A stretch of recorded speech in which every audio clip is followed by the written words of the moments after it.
3e arrondissement de Douala, le marché Dakar se transforme en un lieu d'activité génératrice de revenus pour de nombreux enfants durant les vacances. Avec des plateaux sur la tête, ils vendent divers produits, des détergents, des bonbons, des aliments et bien d'autres. Je fais le commerce pour aider mes parents à payer mes fournitures scolaires. La boisson coûte d'abord tellement cher, 140 000. S'il va faire tout de mon père ou ma mère, il faut faire comme ça, pour acheter les cahiers, les livres comme ça. Cependant, cette initiative n'est pas sans conséquences. Les enfants subissent la chaleur intense, la fatigue et parfois des maux de tête. Les vacances comme ça, le marché devient plus difficile. Il y a plusieurs personnes qui vendent le savon, le détergent, tout ça. Donc, tout est plus cher même sur le marché même.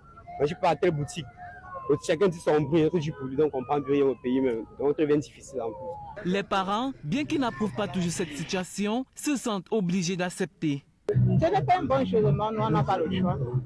Parce qu'on n'a pas les moyens, on va faire comment? Même quand les enfants le bac, il n'y a pas l'école, il n'y a pas le travail, il n'y a rien. En somme, le commerce des enfants soulève des questions éthiques et sociales. Alors que ces jeunes contribuent aux finances familiales, leur éducation et leur bien-être restent au cœur des préoccupations.